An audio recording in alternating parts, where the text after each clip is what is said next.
Bonjour à tous et bienvenue sur Apprenez la Web Radio. Vous le savez, c'est la chaîne YouTube qui vous permet à la fois de découvrir toutes les techniques de la radio, mais aussi de se doter de petits outils qui nous rendent un petit peu plus indépendants et qui permettent de mieux travailler. Et notamment en ce moment, on est sur le projet numéro 3 qui consiste en fait tout simplement à créer une interface directement sur notre ordinateur, Mac, Linux ou Windows, puisque ça fonctionnera sous les trois et qui va travailler avec l'API REST de WordPress. Autrement dit, si vous avez un site WordPress, vous allez pouvoir écrire des articles, le rendre SEO directement grâce à votre ordinateur sans pour autant aller jusqu'à Internet et sans pour autant aller dans l'interface de WordPress pour pouvoir gérer tout ça. Voilà, donc c'était le petit projet qu'on avait mis en place.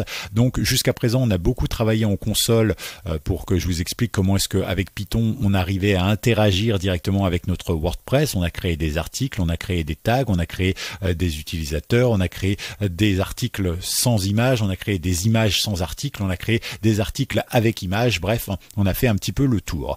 Alors vous voyez quand même que le code qu'on a utilisé, là je vous ai mis tous les brouillons, évidemment, je vous invite à regarder les autres vidéos pour avoir les explications et tout ça, mais vous voyez bien quand même que c'est un petit peu le brouillon, hein. Pour être un peu vulgaire, ce serait un peu le bordel, d'accord? Eh bien on va factoriser tout ça pour le rendre plus efficace et pour pouvoir après s'intéresser au code plus précisément et pour faire notre partie graphique, d'accord? Donc on va pas s'étendre sur la partie graphique dans les prochaines vidéos, hein.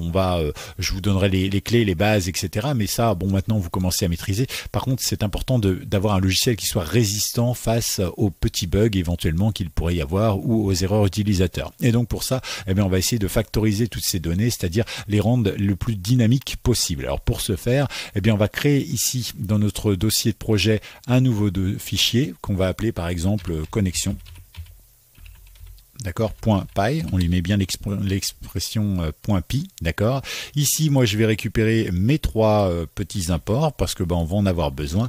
Et en fait, tout ce qui concerne le traitement des données, en fait, on va le faire comme ça. En gros, on va créer tout simplement notre propre bibliothèque, d'accord. Et cette bibliothèque, comme ça, on va avoir tout ce qui concerne la connexion à WordPress, c'est-à-dire la création de rubriques, lister les rubriques, etc., qui va être ici. Et il suffira simplement de faire appel en une ligne de code. Ici, ça va largement nous alléger, je pense. Alors, dans un premier temps, ce qu'on va faire, on va aller ici dans connexion, donc on vient de créer, et on va donc créer une classe. Voilà, on va utiliser un constructeur pour cette fois-ci, d'accord? Donc, on va faire une classe comme ça, et moi, je vais l'appeler WordPress. Alors je vous rappelle que pour les classes, vous pouvez utiliser des majuscules, c'est même souhaitable, hein, ça permet aux gens, c'est une convention en fait tout simple, et ça permet aux gens qui vont lire votre code de bien comprendre ce que c'est évidemment. Ici on va définir un conducteur, donc de underscore.init ici, et puis je remets ici de underscore, ici entre guillemets je mets self parce qu'effectivement c'est de l'autoréférence, et puis enfin deux points et j'appuie sur entrée. Qu'est-ce qu'on va mettre à l'intérieur? On va mettre notre utilisateur. Et vous le savez, quand on est dans un constructeur, on utilise le mot self. Comme ça, on va pouvoir référer cet élément dans tout ce qu'on va utiliser qui sera dans notre constructeur et dans notre classe. Donc, c'est plutôt pratique. Donc ici, nous, on va faire self utilisateur. D'accord, pour récupérer les données. Et on va dire que ce sera tout simplement utilisateur. D'accord, on va récupérer après les données. Ok. Une fois que c'est fait, je vais faire la même chose avec self mot de passe. Qu'est-ce qu'il m'a fait? Hop, utilisateur. Voilà. Parfait. Alors on va laisser un espace parce que sinon il ne va pas être content. Self mot. Ouais, faut mettre un point ici.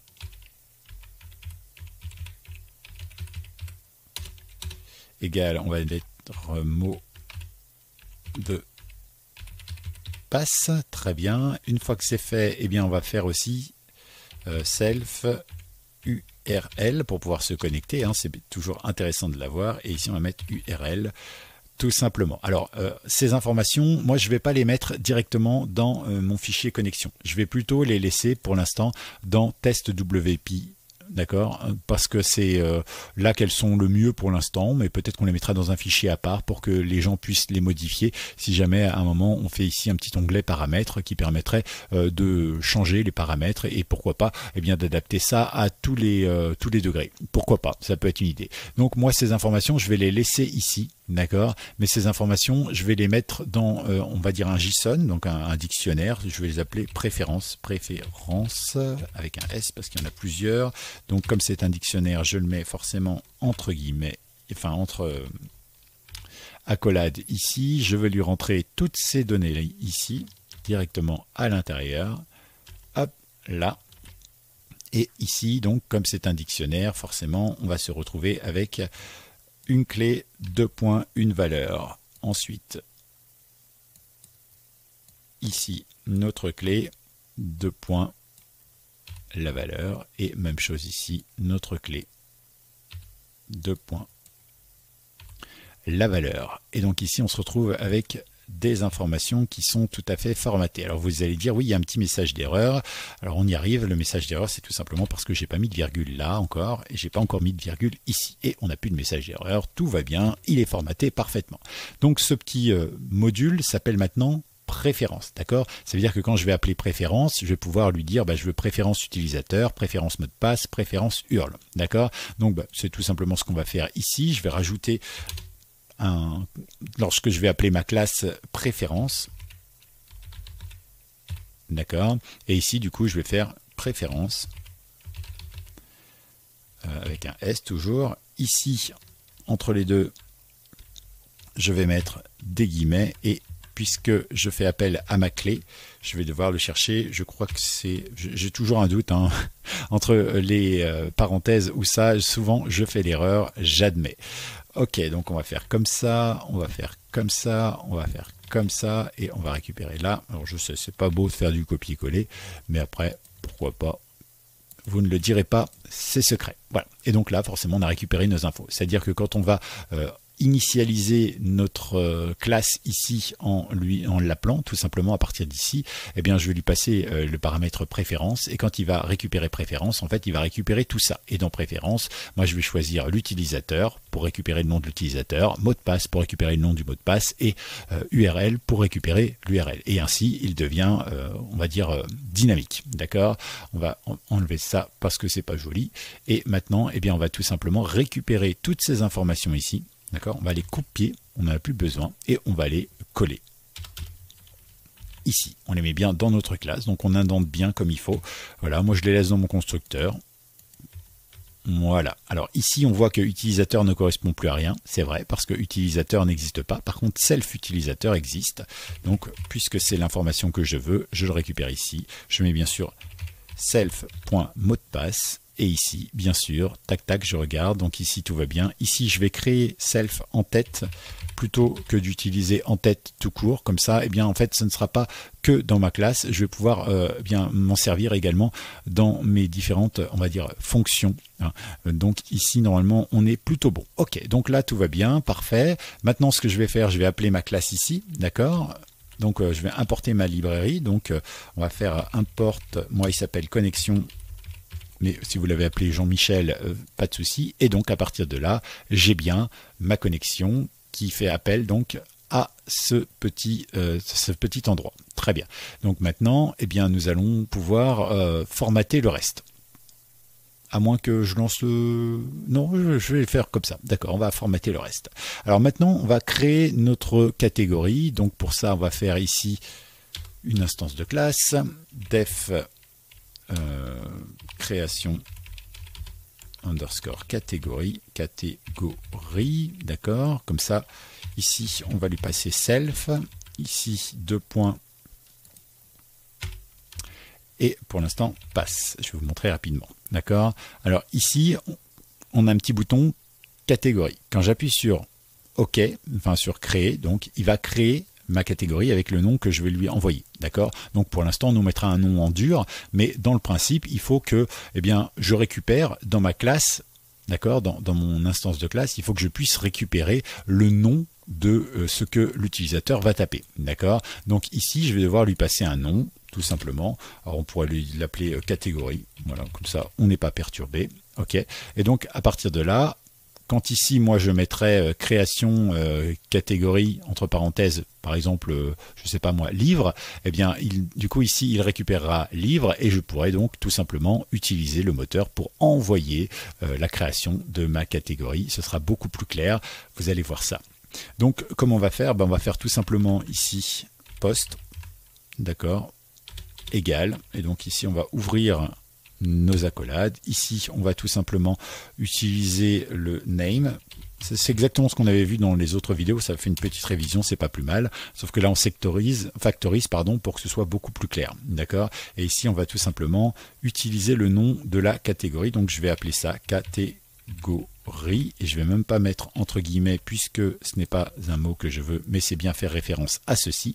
Donc c'est à dire que si ici ça s'appelle du schmoll, d'accord, je veux créer une catégorie du schmoll, je marque du schmoll ici, du schmoll arrive ici et du schmoll arrive là. Du coup, quand je vais créer ma catégorie, ça va créer la catégorie du schmoll. Voilà, ça je vous apprends rien, c'est exactement la même chose que ce qu'on avait fait ici, d'accord. Donc d'ailleurs ça, je peux le récupérer, ça me pose aucun problème.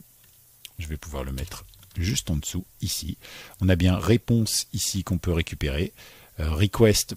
Alors, du coup, c'est plus URL, mais c'est self.url. D'accord, on est bien d'accord. Self URL ici. URL, tout va bien. C'est bizarre, normalement, il aurait dû me la prendre. Ah oui, c'est parce que ici, hop, j'aurais dû mettre un point. Voilà, tout simplement.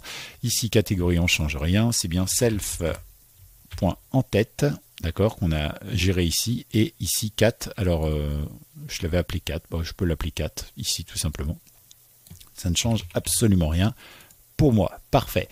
Donc normalement 4 est là, tout va bien dans le meilleur des mondes. Qu'est-ce qu'on peut faire avec ça? Eh bien moi j'aimerais renvoyer le code. Vous savez que quand on faisait ici notre test, d'accord, à chaque fois il nous mettait un code HTTP, c'est-à-dire 200 pour OK, 201 pour la création réussie, 404 par exemple s'il n'avait pas trouvé, etc., etc. D'accord. Donc moi je veux récupérer ça parce qu'à un moment ou à un autre, eh bien par exemple, si jamais je veux créer une catégorie mais qu'il n'est pas connecté à Internet, eh bien il me le dira, d'accord, en me disant 401 par exemple, no found, serveur, etc., etc. D'accord, 404 endroit no found, etc., etc. Bref, donc dans ce cas-là, ce qu'on va faire, eh bien, on va récupérer l'information et donc dans ce cas-là, moi je vais faire un statut code, d'accord, une nouvelle variable que je vais appeler comme ça. Pourquoi? Parce que je vais faire réponse.statut code, d'accord, et à partir de là, donc je vais pouvoir récupérer le statut code, donc par exemple 200, 400, etc., etc., d'accord. Et puis ici,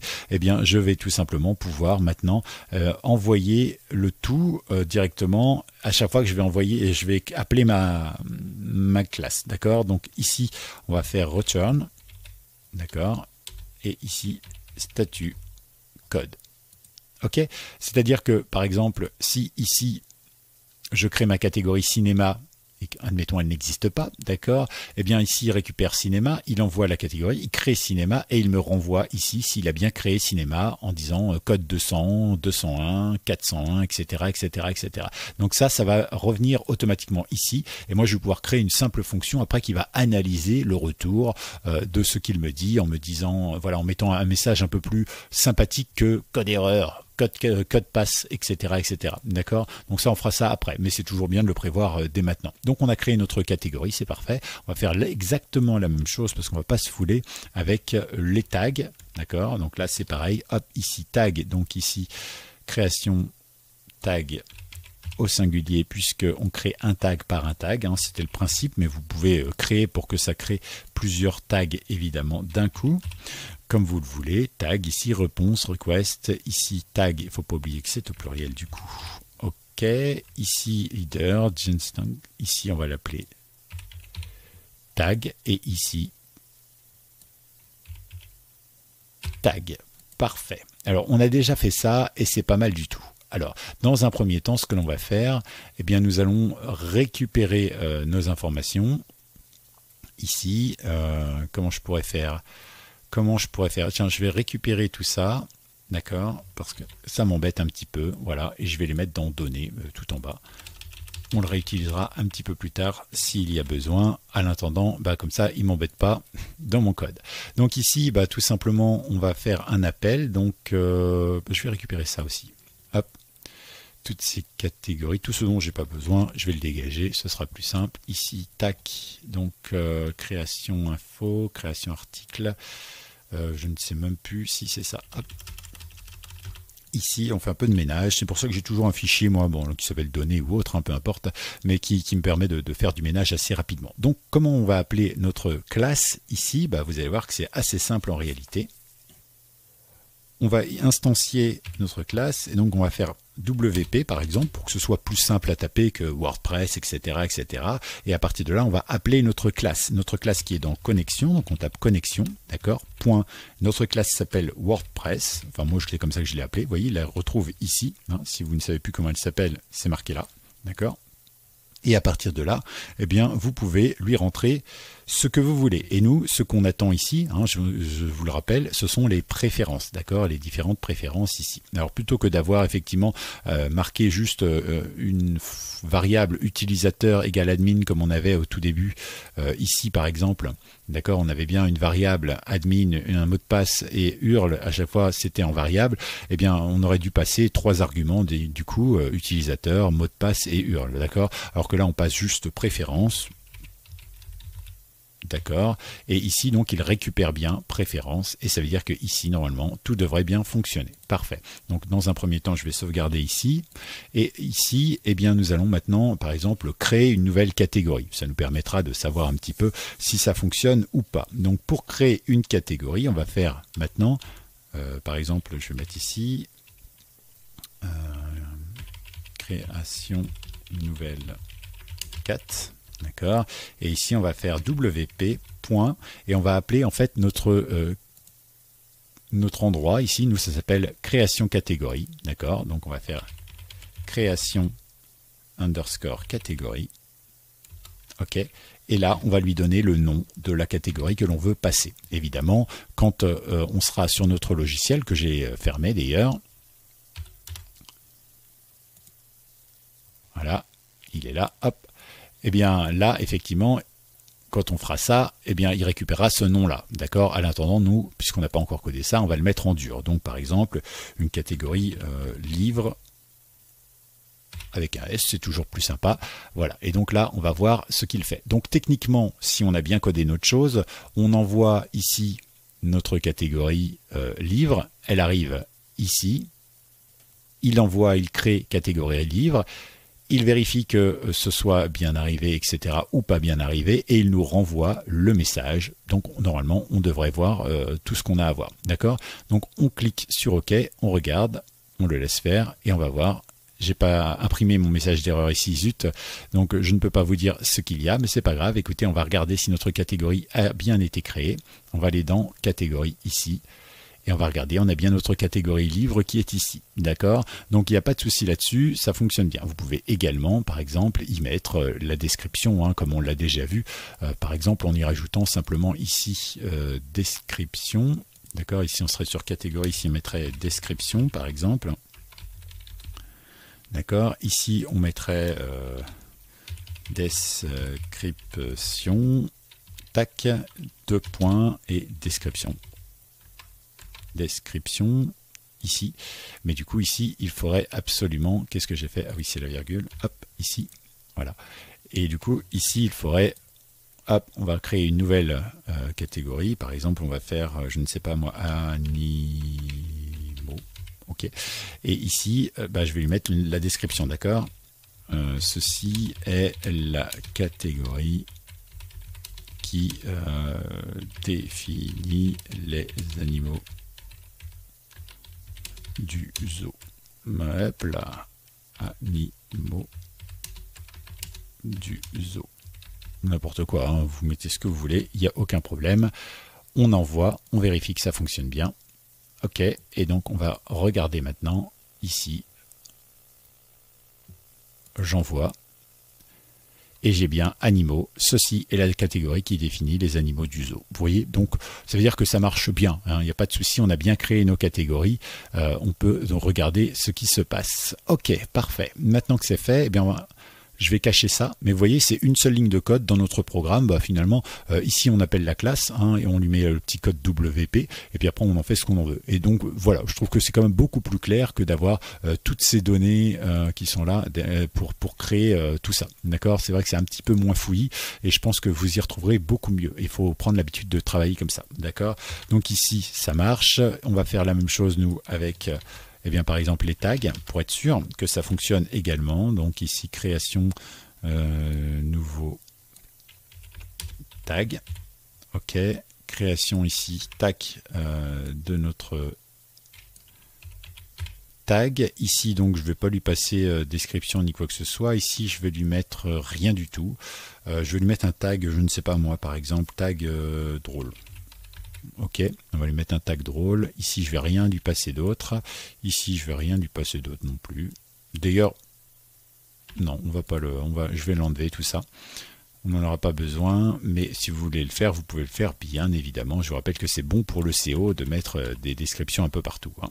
Donc ça c'est bon, il n'y a pas de souci. Ici on va sauvegarder. Donc ici on a bien géré création de tag et on met drôle et on envoie le tout simplement. Voilà.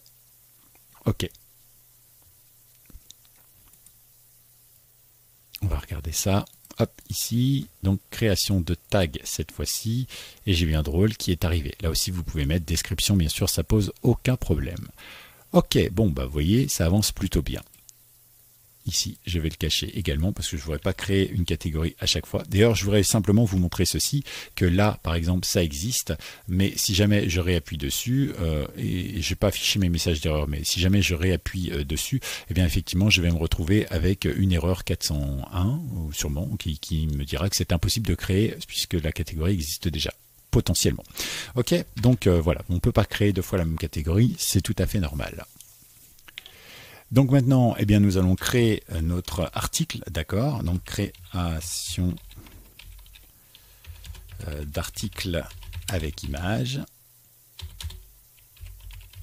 Ok, donc là je vous rappelle évidemment la procédure. Il faut d'abord créer l'image, ensuite on modifie les informations de l'image et ensuite eh bien l'idée c'est de pouvoir associer une image à un article. Pour cela évidemment on va retourner ici et on va faire par exemple def, je ne sais pas comment on pourrait l'appeler, créer article image par exemple, création.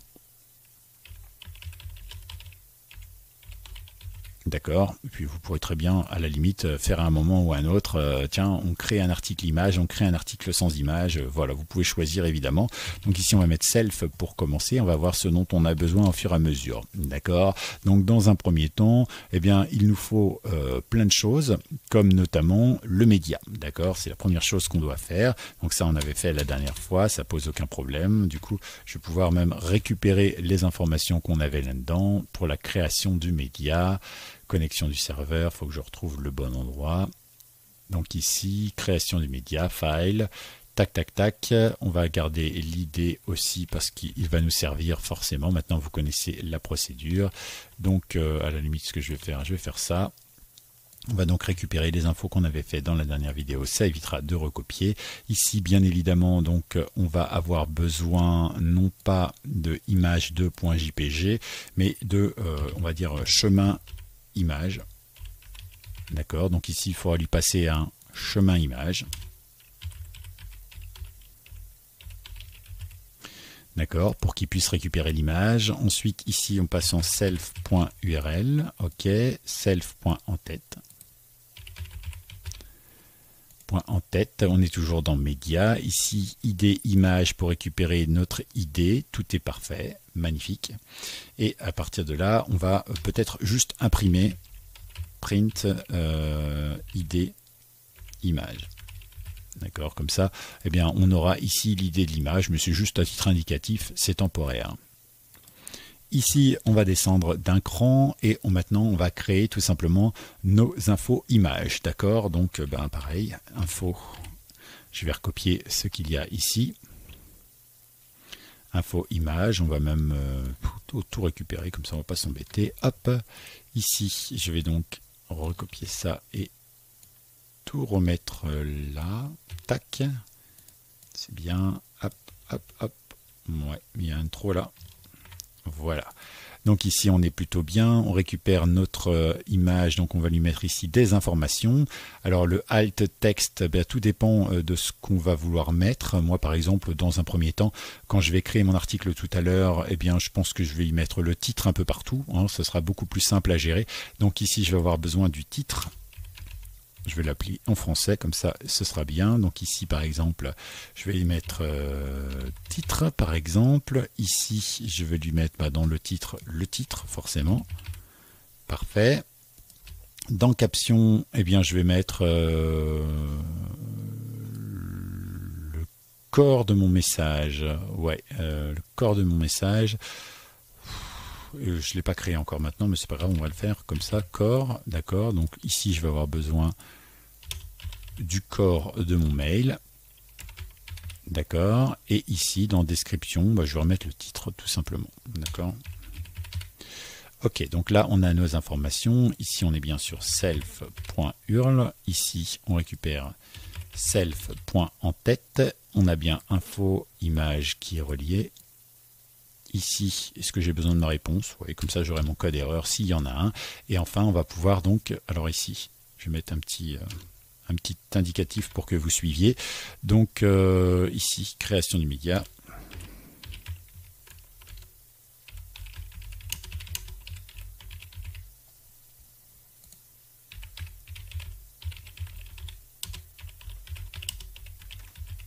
Modification info image. Et ici, on va mettre tout simplement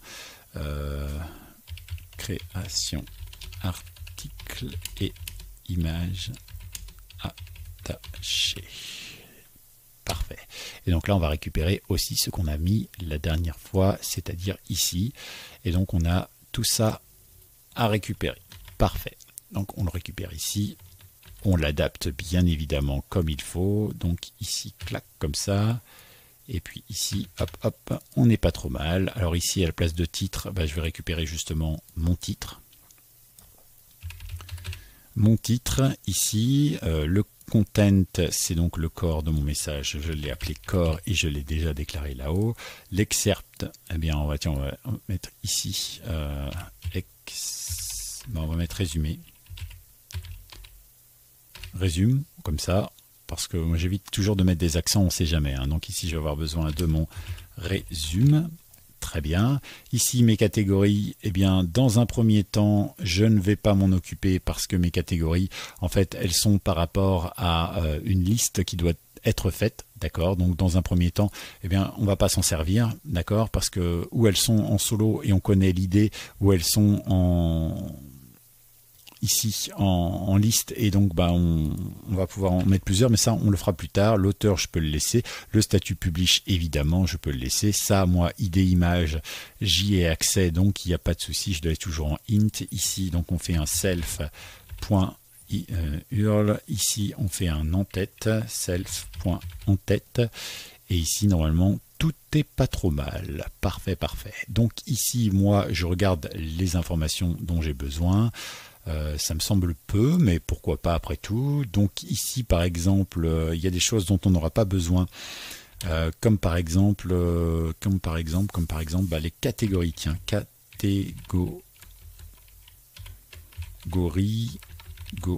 décidément.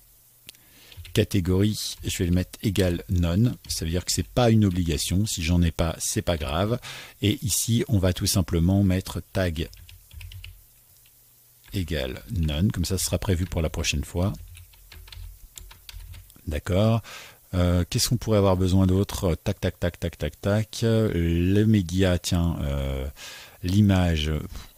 L'image, non, c'est le but de créer un article avec image, donc on va le laisser comme ça. D'accord. Là, on va laisser la possibilité, effectivement, à l'utilisateur de ne pas renseigner les tags et de ne pas renseigner les images, ce qu'il faut évidemment éviter de faire si on veut être SEO efficace, entre guillemets. D'accord. Donc maintenant, ici, on va pouvoir créer notre article avec l'image. Donc dans ce cas-là, on va faire tout simplement, on va reprendre ça pour gagner du temps. Hop, WP, donc création. Ici, on doit avoir un truc comme article image. Alors ici, il va falloir que je lui passe pas mal de choses. Mon chemin image, par exemple. Donc mon chemin image, à moi, je vais prendre, tiens, l'image 3, d'accord. Donc comme elle est dans mon même dossier que mon programme, il n'y a pas de souci. Image 3.jpg, d'accord. Une fois que c'est fait, je vais lui passer une autre information. Et c'est quoi donc? C'est le titre. Alors qu'est-ce qu'il attend dans le titre? Eh bien, je vais mettre un titre avec factorisation. D'accord, c'est pas mal du tout, c'est joli comme tout. Je vous rappelle qu'on met pas de ponctuation dans les titres. Non, non, c'est pas une bonne idée. Ensuite, on attend le corps du message. Alors pour le corps du message, bon, on va mettre waouh. Ouh, waouh. Quel superbe article. C'est juste pour avoir une indication, savoir si tout se place correctement. Ici, on est donc dans le résumé. Je vais mettre juste waouh. Waouh, voilà. Ici, qu'est-ce qu'on a d'autre? Eh bien, les catégories. Alors, je ne vais pas en renseigner puisque j'ai dit que je m'en servais pas. Les tags, je m'en sers pas. Eh ben, on va dire que tout est bon. À partir de là, normalement, je devrais avoir donc suffisamment de bonnes réponses et on va voir si notre image 3 s'affiche et notre programme se fait. Bah, j'ai une petite erreur ici. On voit bien chemin image. Il me dit qu'il ne trouve pas image. C'est normal. D'accord. Ok. Pourquoi c'est normal? C'est parce que vous voyez qu'ici, je suis dans mon dossier mère ici, mais qu'il faut bien que je me rentre ici dans ce dossier projet 3. Ok. Donc, on va recommencer. CD, donc projet 3. D'accord. Je rentre dedans et avant de le lancer, je vais vérifier qu'il ne m'a pas créé l'article. Sinon, on va l'effacer. Non, tout va bien, donc c'est cool. Et il ne m'a pas envoyé d'image non plus, puisqu'il ne l'a pas trouvé. Techniquement, on est toujours sur la même chose que la dernière fois. Parfait. Donc, on va pouvoir maintenant lancer, et normalement, on ne devrait pas avoir de problème. On attend. J'ai bien donc l'identifiant ici, on va le voir, l'identifiant de mon image. Parfait. J'ai une réponse 200 pour dire OK, très bien. Et ici, la création a été faite. Hein, donc, ça veut dire qu'effectivement, ici, il a bien créé mon article et c'est en 201. D'accord. Bon, bah, ça me semble pas trop mal. Alors moi, bon, je suis pas curieux, mais j'aime bien voir si ça a fonctionné. On actualise. J'ai bien ma nouvelle image ici, d'accord, avec ici à l'intérieur un titre de factorisation, Ici, j'avais mis le content, hein, souvenez-vous. Donc, waouh, quel superbe article. Évidemment, il ne faudra pas mettre le content dans la légende, mais vous pourrez mettre quelques mots, quelques résumés, par exemple. Et ici, waouh, factorisation, parfait. On va voir maintenant notre article, à quoi il ressemble. Ici, donc, un article avec factorisation, il existe. Je suis dans non classé par défaut parce que bah, ça c'est WordPress qui dit ça, hein, c'est la catégorie, s'il n'y en a pas, il le met dans non classé. D'accord. J'ai bien ici mon petit résumé, waouh, magnifique. Et puis on a tout ce qu'il faut, on est publié. On va regarder donc maintenant sur notre site internet ici et on se retrouve effectivement avec notre image, notre résumé. Quand on clique sur le lien, on a bien l'image complète, on a bien le corps complet. On a évidemment ici pas de mots-clés puisque je n'en ai pas mis, tout simplement. Voilà, donc on a fait le tour. Donc ça veut dire que notre programme fonctionne parfaitement et c'est quand même beaucoup plus simple de gérer des choses comme ça, d'accord, que de gérer des choses comme ça, d'accord. Donc si on fait un bouton après, hein, bah, ça sera dans une fonction, ça sera dans une fonction, ça sera dans une fonction, et en fait, bah, en comptant la ligne de création de la fonction, en 2 lignes, on aura tout ce qu'il faut et c'est quand même beaucoup plus simple d'utilisation. Dans la prochaine vidéo, on va créer justement notre retour de message d'erreur et puis on va commencer effectivement à travailler un petit peu la partie graphique ou en tout cas eh bien, la récupération d'informations. D'accord? Bon, eh ben, c'est parfait, vous ne bougez pas et vous pensez à vous abonner bien évidemment, à mettre des pouces si possible et puis bien évidemment des petits commentaires. Ça aussi c'est bon pour le référencement de la chaîne. À tout bientôt.